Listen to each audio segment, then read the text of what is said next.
Hello everyone, welcome to my channel. আজকে আমি class 10-এর math করাবো। ঠিক আছে, ম্যাথের এই চ্যাপ্টারটা করাবো, দ্বিচল বিশিষ্ট রৈখিক সমীকরণ অথবা pair of linear equation in two variables. এই চ্যাপ্টারে এক্সারসাইজ 3.1 to 3.6 এই এক্সারসাইজগুলি আছে। ঠিক আছে, তো এই এক্সারসাইজগুলিতে চারটা নিয়ম আছে যেটা নাকি সমীকরণগুলি সমাধানের। এই চারটা নিয়ম আমি তোমাদেরকে আমার সিরিয়ালে করাবো। ঠিক আছে, বইতে সিরিয়ালে একরকম আছে, আমি আরেক রকমে সিরিয়ালটা করাবো। ঠিক আছে, আচ্ছা শুরু করি।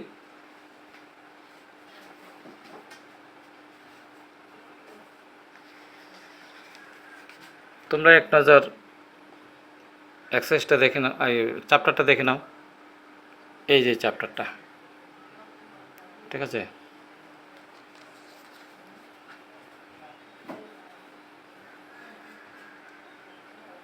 আচ্ছা লিনিয়ার ইকুয়েশনটা কি এটা তোমাদের প্রথম বুঝতে হবে। ঠিক আছে, লিনিয়ার ইকুয়েশনটা যেমন গ্রাফে, এই গ্রাফে আমরা ওয়াই অক্ষ এক্স অক্ষ এই একটা যদি সরলরেখা টানি এটাকে আমরা গ্রাফ বলি। এটা লিনিয়ার ইকুয়েশন থেকে এসেছে। ঠিক আছে, রৈখিক সমীকরণ থেকে এসেছে সরলরেখা। আচ্ছা তোমরা অন্যভাবে একটু লক্ষ্য করো।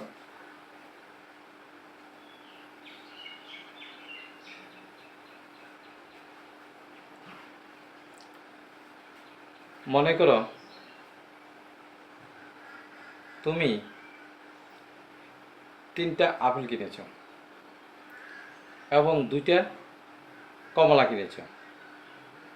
3টা আপেল 2টা কমলার একসঙ্গে দাম হলো 44 টাকা। এটা তুমি সমীকরণ আকারে কিভাবে লিখবে?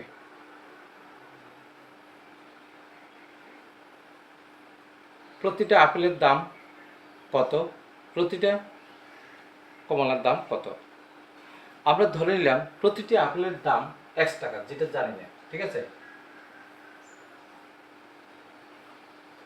প্রতিটি আপেলের দাম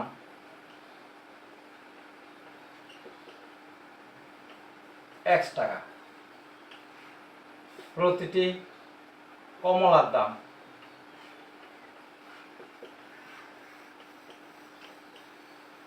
y টাকা। ঠিক আছে, তাহলে তাদের একসঙ্গে দাম কত? 3টি আপেল 2টি কমলা একসঙ্গে দাম কত বলেছি? 44 টাকা বলেছি।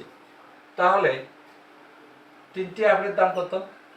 3x, কারণ প্রতিটি আপেলের দাম কত? x, প্রতিটি আপেলের দাম x, তো 3টির দাম 3x, প্লাস প্রতিটি কমলার দাম কত? y, কয়টি কমলা? 2টি কমলা, তাদের মোট দাম কত? 44 টাকা, তাদের মোট দাম 44 টাকা। এই যে একটা সমীকরণ তৈরি হলো, এই সমীকরণটার নাম হলো রৈখিক সমীকরণ। এবং এটাই যদি গ্রাফে আমি বসাই, এইভাবে একটা সরলরেখা পেয়ে যাব, এই একটা সরলরেখা পেয়ে যাব। ঠিক আছে, এটাকে বলা হয় রৈখিক সমীকরণ। রৈখিক সমীকরণের স্বাভাবিক আকারটা হলো ax plus by plus c equal to 0। এই হলো সাধারণ আকার। ঠিক আছে, এই 44 মানে c, a মানে 3, y মানে 2, আর 44 মানে এখানে এটা এদিকে আসলে -44 হবে, মানে এখানে c এর মান -44। ঠিক আছে, অর্থাৎ এটাকে এদিকে আনলে যেটা হয় সেটা হবে। যেমন এই 3x plus 2y minus 44 equal to 0। তাহলে এটা মিলে গেল, ax plus by plus c equal to 0। এখানে 3x plus 2y plus c equal to 0। Plus c মানে এখানে মনে করো এটা প্লাস দেওয়ার পর এটা মাইনাস 46 দিলে মানে সি এর মান -46, ঠিক আছে? তাহলে মিলে গেল। এই হলো রৈখিক সমীকরণ এবং এটা গ্রাফে বসালে এরকম একটা এ বি সরলরেখা আসবে, ঠিক আছে? এখন আমি যেটা বলছিলাম যে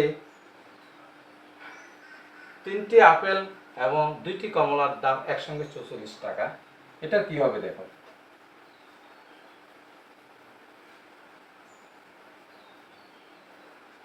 এটা কি হবে? তাহলে আপেলের দাম কত, প্রতিটি আপেলের দাম কত, প্রতিটি কমলার দাম কত, আমরা কিভাবে বের করব? এটা এখান থেকে বের করার কোনো সুবিধা নেই, কারণ এখানে দুইটা চলরাশি, অজ্ঞাত চলরাশি দুইটা, একটা এক্স একটা ওয়াই। যদি দুইটা অজ্ঞাত চলরাশি থাকে তাহলে এটা সমাধান করতে গেলে দুইটি সমীকরণ প্রয়োজন, ঠিক আছে? আরেকটি সমীকরণ তৈরি করতে হবে। আরেকটি সমীকরণ কিভাবে তৈরি করব? এইগুলি যদি আমি 4টা নিই, 4টা আপেল নিই, 5টা কমলা নিই, তাহলে দাম হয় 75 টাকা। 4টি আপেলের দাম কত? 4x টাকা। 5টি কমলার দাম কত? 5y টাকা। টোটাল কত? 75 টাকা। আরেকটা সমীকরণ পেয়ে গেলাম, ঠিক আছে? একই আপেল একই কমলার উপর এই দুইটা সমীকরণ পেয়ে গেলাম। এইবার আমরা এটাকে সমাধান করতে পারবো, ঠিক আছে? অর্থাৎ এক্স এবং ওয়াই এর মান বের করতে পারবো। এই সমাধানটাই তোমাদেরকে একটু আগে বলেছিলাম 4টি পদ্ধতি আছে, ঠিক আছে? এই 4টি পদ্ধতি এই প্রশ্নমালাগুলির মধ্যে আছে, ঠিক আছে? হ্যাঁ, বইতে হয়তো প্রথম পরিবর্ত পদ্ধতি দিয়েছে, আমি অপনের পদ্ধতি করাবো, ঠিক আছে? 4টা পদ্ধতি কি কি আমি লিখে দিচ্ছি।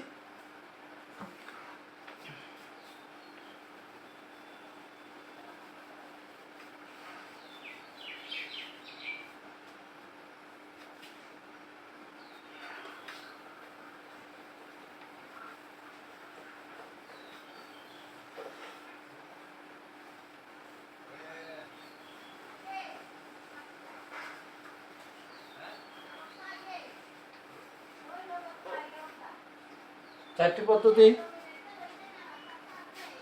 1 নম্বর পদ্ধতি যেটা আমি করাবো সেটা অপনয়ন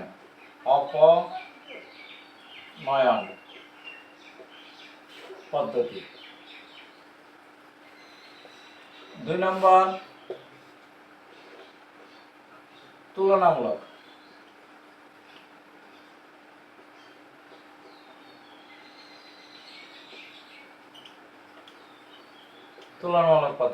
3 নম্বর পরিবর্ত পদ্ধতি।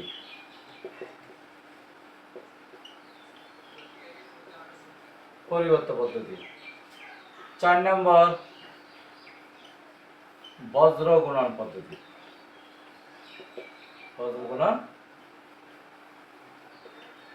পদ্ধতি। এই 4টা নিয়ম আমি এই সিরিয়ালে করাবো। তোমাদের বইতে প্রথমে দেওয়া আছে পরিবর্ত পদ্ধতি, ঠিক আছে? অপনের পদ্ধতিটা খুব প্রয়োজনীয়, এই কারণে আমি অপনের পদ্ধতিটাই প্রথম করাবো, ঠিক আছে? অন্যগুলি তোমরা অ্যাপ্লাই করতে পারো, কোনো অসুবিধা নেই, মানে প্রশ্নের অঙ্কে আর কি। তবে তোমাদের 4টাই শিখতে হবে, ঠিক আছে?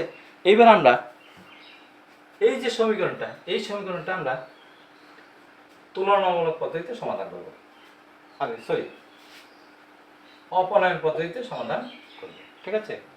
অপনয়ন পদ্ধতি কিভাবে সমাধান করতে হয় আমি এই সমাধানগুলি তোমাদেরকে করিয়ে দেব, পরবর্তী ক্লাসে তোমরা পেয়ে যাবে, ঠিক আছে? এই সিরিয়ালে করাবো অপনয়ন, তুলনামূলক, পরিবর্তন, বজ্রগুণন, ঠিক আছে? এই সিরিয়াল করিয়ে দেব। তাহলে এটা বুঝতে হবে।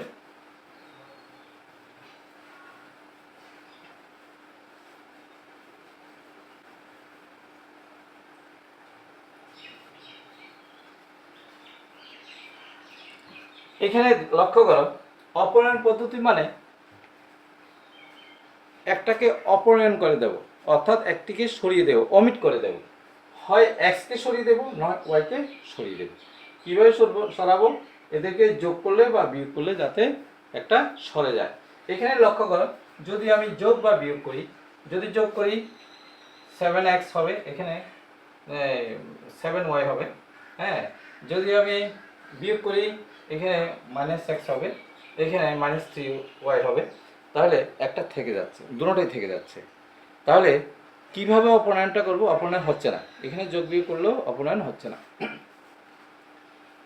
একটা কাজ করতে হবে, সেটা হলো হয় x এর সহগ দুটোটা সমান করতে হবে অথবা y এর সহগ দুটোটা সমান করতে হবে। তারপর দেখতে হবে যোগ করলে এটা কাটা যায় নাকি বিয়োগ করলে কাটা যায়। ঠিক আছে, এখানে বিয়োগ করলে কাটা যাবে যেহেতু সবগুলি প্লাস। এখন দেখো, যদি আমি 3 দিয়ে এই 3 দিয়ে এইগুলি সব গুণ করি আর এই 4 দিয়ে এইগুলি সব গুণ করি, এটা সবগুলি গুণ করি, তাহলে কিন্তু মিলে যাচ্ছে। এই 4 3 4 12 আর এই 3 দিয়ে এটা গুণ করি 3 4 12 12 মিলে যাচ্ছে। তাহলে কি হবে? 1 নং সমীকরণকে 1 নং সমীকরণ নাম দেবো, এটা 2 নং সমীকরণ নাম দেব। ঠিক আছে, 1 নং সমীকরণকে 4 দিয়ে গুণ করে পাই 4। 1 নং সমীকরণকে 4 দিয়ে গুণ করব। ঠিক আছে, 1 নং সমীকরণকে 4 দিয়ে গুণ করব। আর 2 নং সমীকরণকে আমি কত দিয়ে গুণ করব? এই 3 দিয়ে গুণ করব। 3 দিয়ে গুণ করব। তাহলে কি হবে? এই দুইটা সহগ মিলে যাবে। তোমরা y সহগ সমান করতে পারো, কোনো অসুবিধা নেই। তাহলে ওই 1 নং সমীকরণকে হবে 5 দিয়ে আর 2 নং সমীকরণকে হবে 2 দিয়ে গুণ। ঠিক আছে, আমি এটা সমান করেছি। আচ্ছা, গুণফলটা এখানে লিখছি, 3 4 12, 12x প্লাস কত হবে? 4 দিয়ে কিন্তু এগুলি সবগুলি গুণ হবে। হ্যাঁ, সব গুণ হবে 4 দিয়ে। তাহলে কত হবে? 4 দুগুণে 8, 8y কত হবে? 4 4 16, হাতে 1, 4 4 16 17। এটা কত হবে? 3 4 12x, এই তো 12 যে মিলে গেল, এটা আগেই তো আমি বলেছি। তারপরে 3 5 15, এরপরে 3 আর 75, 3 5 15, হাতে 1, 3 7 21, 22 হবে। ঠিক আছে, এইবার বিয়োগ করে দেব, এখানে একটা বিয়োগ চিহ্ন দিয়ে দেব।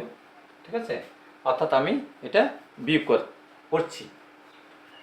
তাহলে নিচে বিপরীত চিহ্ন হবে, যেহেতু বিয়োগ করছি নিচে বিপরীত চিহ্ন হবে।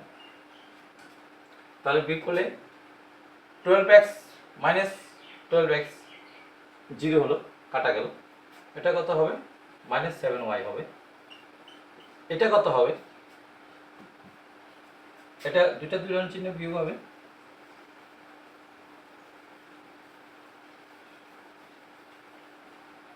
কিন্তু এখানে দেখা যাচ্ছে এটা বড় এটা ছোট। ঠিক আছে, একটু রাফে করে নিই। মাইনাস, এটা কি মাইনাস আর এটা কি প্লাস, রাফে করে নিচ্ছি। কেমন? কত হবে? 9 হবে। তারপর কত হবে? 4 হবে। তারপর চিহ্ন কি হবে? মাইনাস হবে। তাহলে -49। ঠিক আছে, দেখতে পাচ্ছ? তাহলে এটা প্রয়োজন নেই। কেমন? রাফ করেছি। এখানে এবার or y is equal to -49 by -7, minus minus কাটা, 7 7 49। সুতরাং y is equal to কত হলো? 7। ওয়ার মান পেয়ে গেছি, অর্থাৎ কমলার সংখ্যা পেয়ে গেছি, না প্রতিটি কমলার দাম পেয়ে গেছি। প্রতিটি কমলার দাম 60 টাকা পেয়ে গেছি। ঠিক আছে, এইবার আপেলের দাম কিভাবে বের করবো, অর্থাৎ x এর মান কিভাবে বের করবো। ঠিক আছে, 1 নং সমীকরণে y এর মান বসিয়ে পাই অথবা 2 নং সমীকরণে y এর মান বসিয়ে পাই, যে কোনো সমীকরণ তুমি বসাতে পারো। 1 নংয়ে বসালেও হবে, 2 নংয়ে বসালেও হবে। আচ্ছা, এইবার 1 নং সমীকরণটা কি ছিল এটা বুঝতে হবে।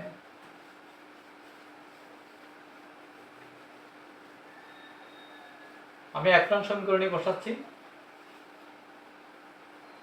1 নং সমীকরণটা ছিল 3x plus 2y is equal to 46 ছিল। কেমন? এখানে কার মান বসাবো? or 3x plus 2 into y এর মান, y এর মান কত? 7 ইজ ইকুয়াল টু 44। এটা সলভ করে নেব। কেমন?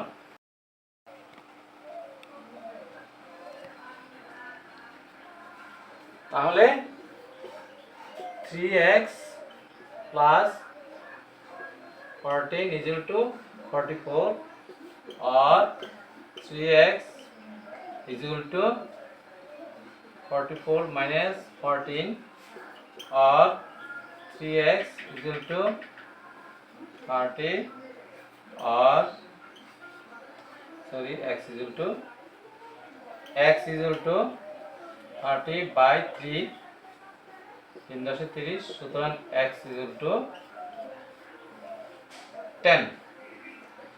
তাহলে আমরা x এর মানও পেয়ে গেলাম, y এর মানও পেয়ে গেলাম। কি পদ্ধতিতে করেছি? অপারেন্ট পদ্ধতিতে করেছি, ঠিক আছে? যে কোনো পদ্ধতিতে করলেই কিন্তু একই রেজাল্ট আসবে, যে চারটা পদ্ধতি আমি দেখিয়েছি। তাহলে x এর মান আসলো কত? x এর মান আসলো 10, y এর মান আসলো 7, ঠিক আছে? তাহলে উত্তরে আমরা কি লিখব? প্রতিটি আপেলের দাম 10 টাকা এবং প্রতিটি কমলার দাম 60 টাকা, ঠিক আছে? বাই বাই, আবার দেখা হবে, ঠিক আছে, নেক্সট টাইম।